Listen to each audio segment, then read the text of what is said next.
State level पे हमें लगा कि यहाँ पे चोरी हुई है। वोटर एडिशन हुआ था, 1 करोड़ वोटर्स ऐड हुए थे।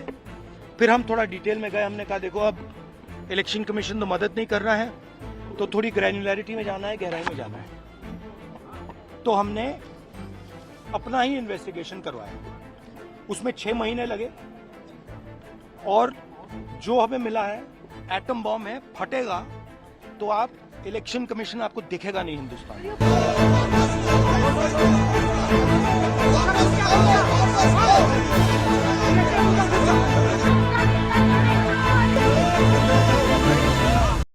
एसआईआर के खिलाफ बिहार में राहुल गांधी की वोट अधिकार यात्रा सासाराम से शुरू हो गई।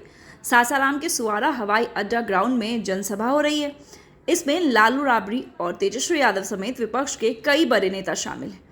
वोट अधिकार यात्रा के पहले दिन कांग्रेस अध्यक्ष मल्लिकार्जुन खड़गे भी मौजूद हैं, साथ ही लेफ्ट पार्टी के नेता भी हैं। जनसभा में वोट चोर गद्दी छोड़ के नारे लगाए गए। अब सासाराम से राहुल औरंगाबाद जाएंगे, जहां किसानों से उनकी मुलाकात होगी। जाहिर है अब यात्रा शुरू हुई है तो उस पर सियासत तो होगी ही। राहुल गांधी और तेजस्वी की इस यात्रा को लेकर बीजेपी ने उन पर जमकर तंज कसा है। भारतीय जनता पार्टी यानी भाजपा के राष्ट्रीय मंत्री ऋतुराज सिन्हा ने महागठबंधन की मतदाता अधिकार यात्रा पर जोरदार हमला बोला। उन्होंने इस यात्रा को मतदाता अधिकार यात्रा के बजाय राहुल गांधी की फर्जी मतदाता संरक्षण यात्रा करार दिया। ऋतुराज सिन्हा ने क्या कुछ कहा, आप सुनिए।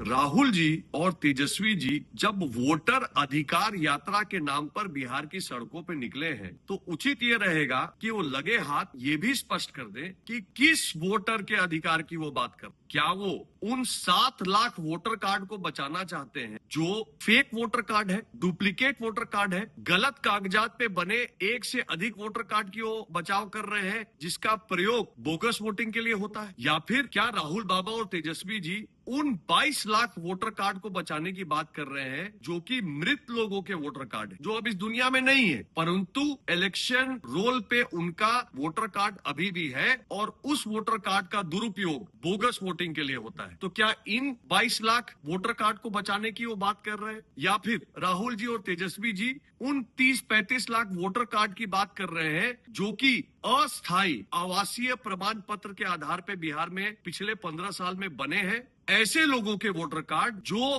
बिहार वासी पुश्तैनी नहीं है, जिनके माता पिता 2003 के पहले के इलेक्टोरल रोल पे नहीं थे, ना पिताजी का नाम ना माताजी का नाम, किसी का नाम 2003 के पहले के वोटर रोल पे नहीं था। पिछले 10-15 सालों में उन्होंने अस्थायी प्रमाण पत्र बनवाकर फेक डॉक्यूमेंट्स के आधार पर बिहार का वोटर लिस्ट पे अपना नाम चढ़वाया है। तो क्या राहुल जी ऐसे वोटर कार्ड को बचाने के लिए बिहार आ रहे हैं? तो सबसे पहले जब आप जनता के बीच में जा रहे हैं तो इस सवाल को स्पष्ट रूप से जवाब दीजिए कि आप आखिरकार किन लोगों के वोटर कार्ड को बचाने के लिए सड़कों पे घूम रहे हैं? आप मात्र अपने वोट बैंक के संरक्षण के लिए बिहार की सड़कों पे घूम रहे हैं, भ्रम फैलाने के लिए बिहार की सड़कों पे घूम रहे हैं, और बिहार की जनता सब देख रही है, सब जान रही है। चुनाव आने दीजिए, बिहार की जनता आपको मुंह तोड़ जवाब देने वाली है।